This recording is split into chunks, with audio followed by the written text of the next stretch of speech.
Hi, my name's Sarah Southey, and today I'll be presenting with a few of my colleagues on a safety session for online safety for adolescents. And it's also about reading the room. We're also going to talk a bit about appropriate social situations and how to respond to challenging social situations all online today. So I'm joined by my peers. I've got Nicole, who's currently working with me as an MSW student. And I also have Katie, who is an amazing self-advocate, who's got some great lived experience going through all the good and not so good stuff online, right? Yes. What we're talking about today, we're talking about social media versus reality. Nicole's going to walk us through that. We're going to be talking about some social media do's and don'ts, and Katie's going to really dig into that. Some cyberbullying, which is a really, really important issue.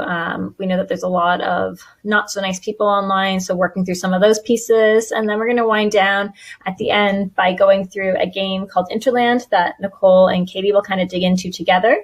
And that's really interesting. It's going to help us work through some social scenarios that could happen. So, social media. A lot of people have it, a lot of people like it, but there's sometimes a lot of negatives that come with social media. So the benefit is that it helps us connect with others, share our experiences. But again, the negative is that we really only get to see the highlights of people's lives, which don't always represent their actual everyday experience. And this is what makes it so dangerous to compare ourselves to others based on social media posts. So specifically looking at Instagram, some individuals Basically, can like take the famous people, like for example on TikTok and Snapchat, like famous people basically. You don't see what's after like his YouTuber stuff. Mm-hmm, and exactly. Whatever YouTubers have, right? Exactly. Or you can even look at somebody who has like a whole lot of followers on Instagram. So it's easy to try and compare your life to somebody else's, but you're not getting the whole picture, right? Yeah. Like Instagram, some people can take advantage of camera angles, Photoshop apps, filters, a lot of other things that edit the original photo to look more similar to physical beauty norms. So this could be editing yourself to look thinner or more curvy or more muscular. It really just kind of depends on the person. But the photo that we have on the right is a great example of what I'm talking about. So you can see how it compares two poses. There is a difference in the way that she looks, one versus the other. And this just gives you an idea that the same person can look completely different just based on the way that they face the camera. Now, this is just a photo that we found online. We're just using it as an example to show how different a certain angle or pose can change the way that someone can appear online, which is why it is important to remember things like this if you find yourself comparing yourself to others. But in no way are we saying that this is an example of the right way or a better way to look. It's just an example. Pretty the way you are. Everyone's unique in their own way. Exactly. I love that, Everybody's Katie. beautiful in their own way.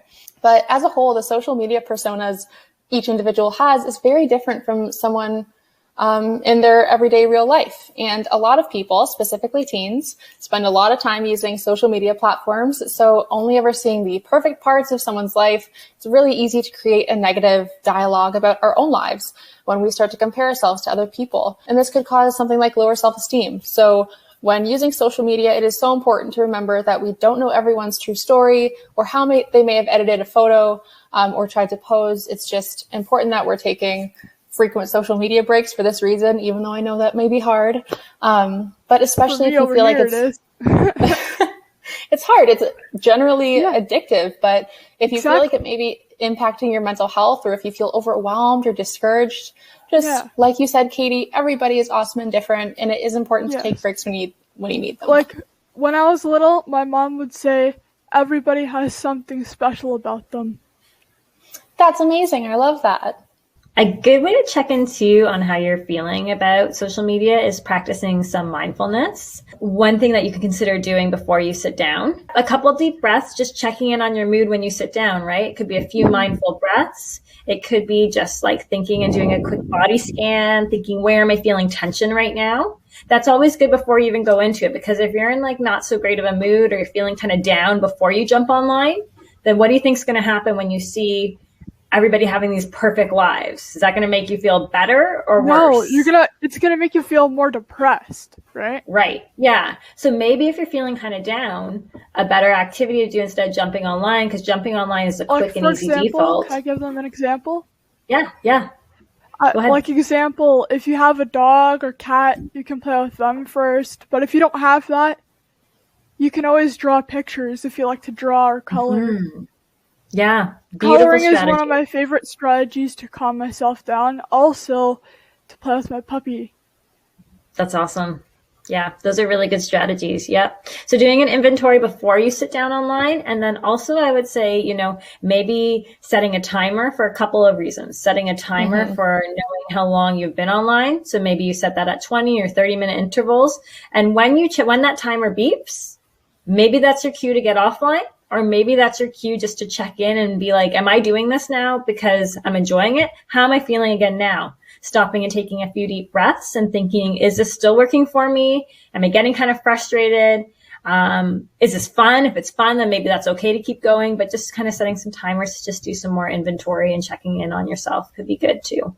Well, a lot of people stay up all night online too, right? So I know in the earlier sessions we were talking about the sessions we did for parents a few weeks back. We were talking about like setting like times for Wi-Fi and that sort of thing, and that can be really really helpful. I think Katie, you said in your scenario that is something that's helpful for you, right? But it's also not really helpful because I like to go on the internet a lot. Right. So it's helpful because it helps you get sleep, but it's not that helpful because it's like deterring you from what you actually want to do. Yeah, it's kind of like good and bad. Social media do's and don'ts.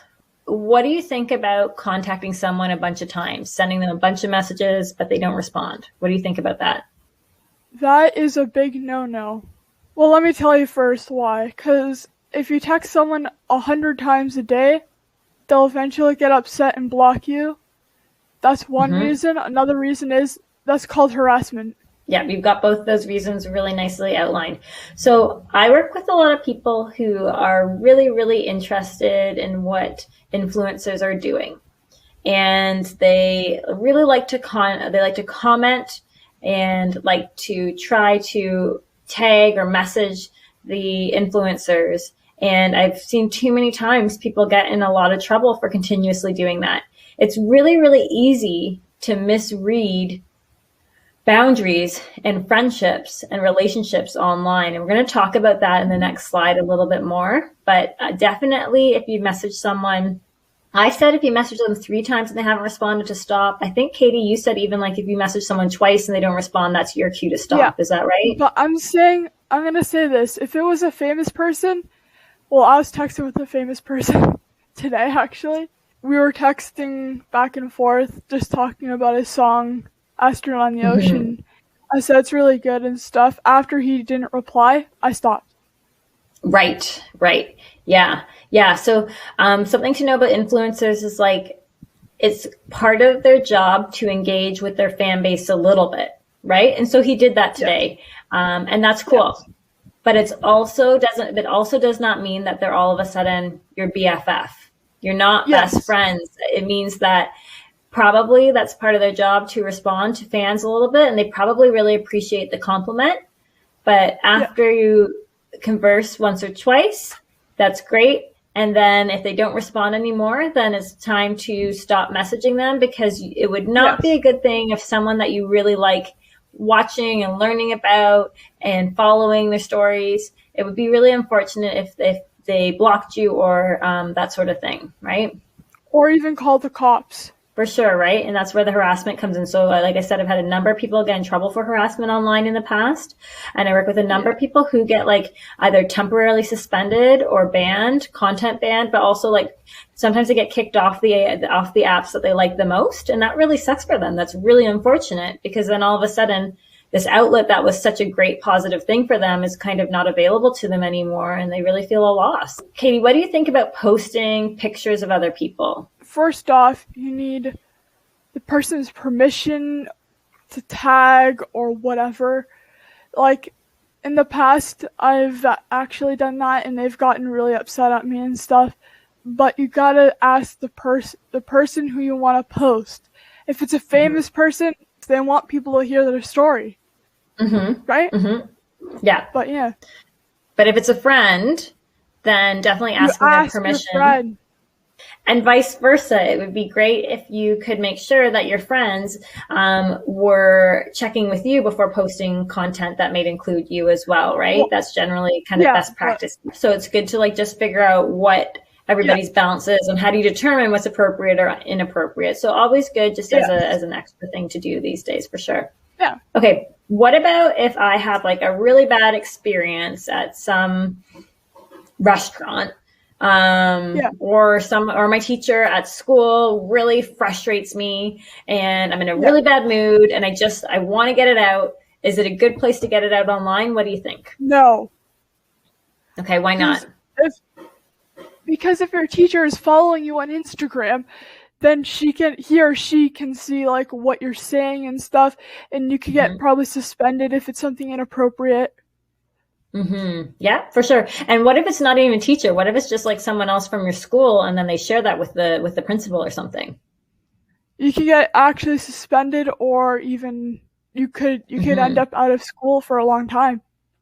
Right, Honestly, right. Don't do it. Yeah.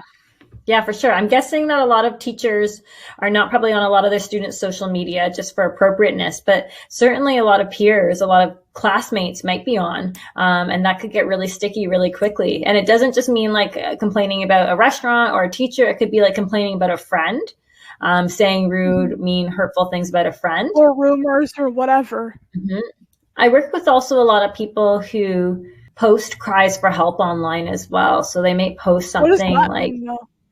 Okay, so like what that means like is that they're feeling really down. So they may post something about being like really depressed. So then other people can like kind of help them through it.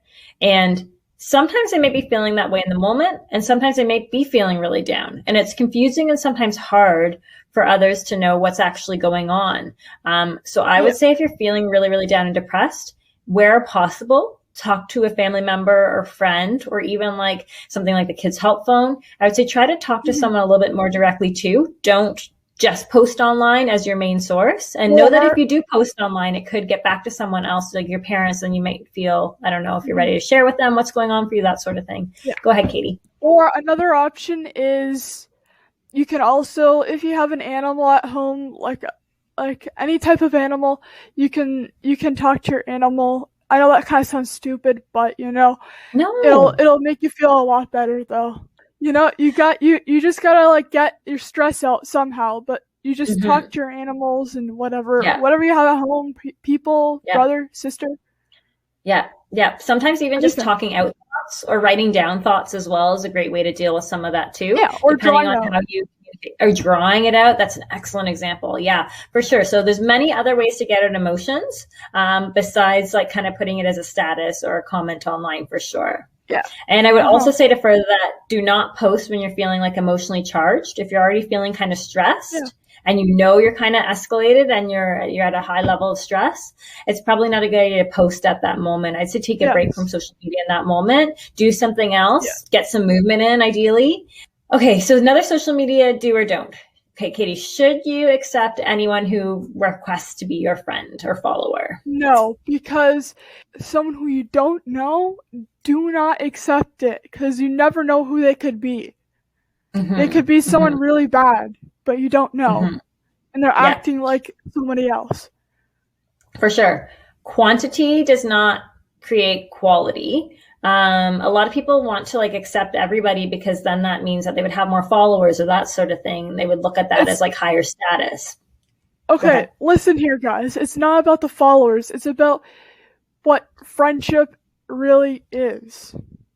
Like, if you have over 10K followers, who cares, right?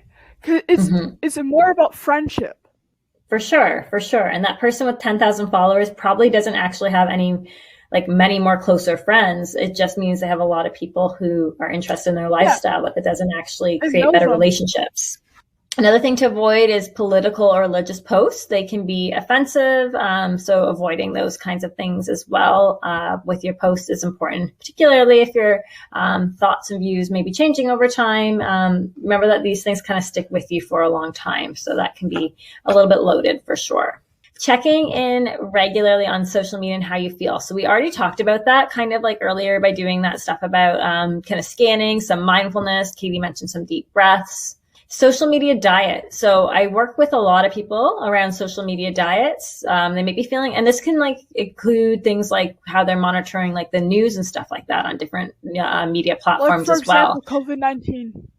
Exactly. That's exactly what I'm thinking of when I say that. Yeah. So many people that I work with follow different news platforms on their different media, for example, on Instagram. And maybe they're looking on Instagram and they're seeing a lot of sources that are kind of upsetting them, or Twitter or something like that. And they need to take a break. So they decide to take a break. And what I usually find is that if they take a little bit of a disconnect, just spend a few less minutes per day on the different sites that are triggering them, or unfollow certain things. Sometimes that de-escalates their stress and anxiety. It brings it back down a little bit. Another key I could tell you guys is you could use fidgets as well. If you go on Amazon and buy fidgets, that's the best thing to do when you have stress. Yeah. And you see, like, I'm playing with my hands a lot right now. I've got a pen in my hand, but even something that I've been recommending to people who are just like learning online this year is fidgets are really good for that, because if you can keep your hands below the screen and just be kind of fidgeting with something, that can actually even help you pay attention when you're online for other purposes too. Another couple of things are keep your passwords unique and don't share personal information. We talked a lot about personal information in the last webinar that we did. So if you're curious about that, tune into webinar number 3. And then do think about the context and the relationship of people that you're interacting with. Some of these platforms, you may have like followers, including like family members or friends. Yeah. You may have people that you don't know. So just remembering that a lot of the things that you're sharing may be going out to all those different groups of people in your life, and you may not want everybody to have all the same information. So you may select lists. Some people have second accounts. It totally depends on what works for them, but just being mindful of who your audience is. Yeah. Cyberbullying. Just as a little general overview of what cyberbullying is, it is using the internet to intimidate, put down, spread rumors, or make fun of someone. And this can take place on social media, messaging platforms, or gaming platforms. So any electronic device that can happen over. And it's a repeated behavior. So it's not just a one-off. And when you're using the internet, sometimes it can be hard to tell the difference between joking and bullying. All friends joke around with each other, but just because someone says they're just joking or don't take something so seriously, that doesn't mean it doesn't hurt your feelings, right? So if you do feel upset or uncomfortable or think that others are laughing at you rather than with you, or even if you just ask the person to stop joking and they don't, then it's likely that you're being cyberbullied. And this can affect you mentally by making you feel upset, embarrassed, stupid even. It can affect you emotionally by feeling ashamed or like you're losing interest in things that you usually love to do. It can affect you physically, like you're losing sleep, having stomach aches, even having headaches from stress. And if you do think you're being bullied, please talk to an adult that you trust to get help or support, a parent or guardian, a school counselor. If you play sports, that could even be your sports coach. It's just generally important that you do speak up about it for your own benefit. And it's also important to understand that not everybody has the same thoughts or beliefs about something. So sometimes it is good to identify if they're actually being rude and negative towards you, or if they're just sharing an opinion that differs from your own, right? So maybe having that adult that you reach out to can help you identify that if it is a cyberbullying situation, if you are struggling with that. And the last thing that I'll mention here is just generally how to handle cyberbullying. So I already mentioned getting help from an adult, but there are a few other things too. So you could consider blocking the person bullying you and reporting their behavior through the online platform being used. Don't retaliate with writing a mean response back to them, or even continue to reread those hateful messages. Neither of those end up being very helpful, and it could end up hurting you more. And then also making a 30-second rule before you respond. So stepping away from your device for 30 seconds, breathe, then ask yourself how you would feel receiving that message that you intend on sending. So just take a tech break, enjoy tech-free activity like going for a walk with the nicer weather being here now, or even just going to have a snack and kind of take a nice little chill break for yourself. Great. Okay, So now we're going to open it up to questions. So if people have questions, now is a good time to put them in the chat and start thinking about what you may want to ask. And while you're thinking of questions, we're going to jump into our last activity in just a moment. And Nicole and Katie are going to go through a bit of a game. Nicole's going to share the screen with us, and then they're going to walk through some really interesting social scenarios. So this link is not designed for autistic youth. It's just designed for teens to kind of go through and work through a number of different scenarios. But I really like it because I think it's really great. I think that there's a lot of gaps in terms of like social knowledge, and particularly in thinking about handling social situations in real time, in the moment. And there's a lot of variety of different social situations that can happen online. And there's also a lot more risk involved with people online. We know that many, many people online are not kind, nice people all the time. Going through something like this is a great activity and exercise to really understand some of the situations that can come up and how you might handle them safely, given the opportunity to reflect. And it's an interactive game, and that's also a really cool way to go through material. It's more engaging than just talking about it, perhaps. So this is the Reality River game. And basically what we do is we go through and ask or answer a few questions just generally about online safety. So I will get your help, Katie. So I will read the questions and the options, and then you can give me the answer. Okay, so you get an email with a hilarious subject line that is obviously a scam. So let's see what the different options are. We have avoid clicking any links and mark it as spam. LOL, forward it to your friends for a laugh, but tell them not to click anything. And then delete it and forget it. So which do you think is the right answer here? The first one you said. The first one. So avoid clicking any links and mark it as spam. Yeah. Let's see. Oh yeah, that was the right answer. Awesome. You sign into your email from the library computer. What should you do to make sure your account is safe? Use the browser's private or incognito mode. Do both. Oh, what's the second option? And sign out when you're done. So sign out when you're done. Oh, do both? Yeah.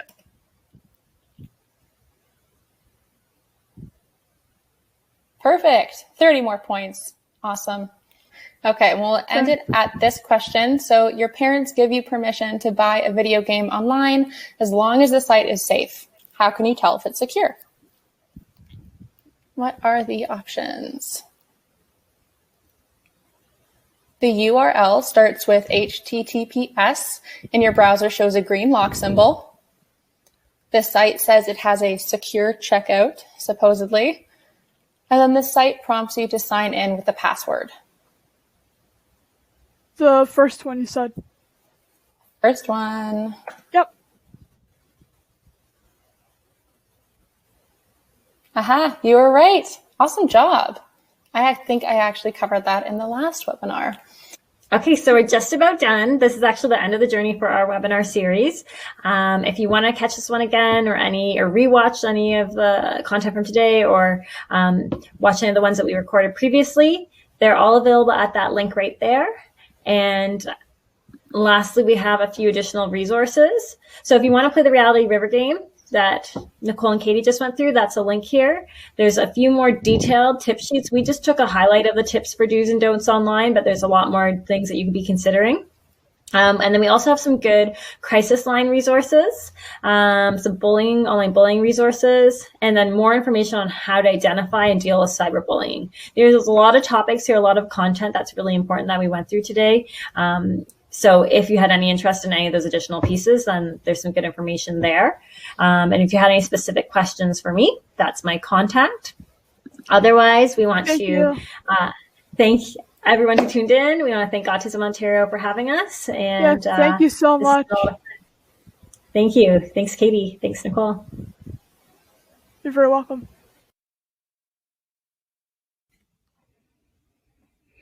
Okay. So that was the presentation. Now I'm here for live questions. So if anybody has any live questions, please do post them in the question and answer box whenever you're ready. And we've got a few minutes to go through them. So one question that I see is, how do I help a friend who I know is engaging in some risky behavior online? So that's a really good question. And without a tremendous amount of details, really tricky to say exactly what best practice could be, but it happens a lot, right? So many of us have friends from school or friends that we've met online, and maybe sometimes they are making decisions that we may not feel comfortable with, and we're not sure how to make sure that not only we are safe, but they're also safe too. So it's a loaded question. One of the things that I would suggest first, if at all possible, would just be to get some more information about the situation with your friend.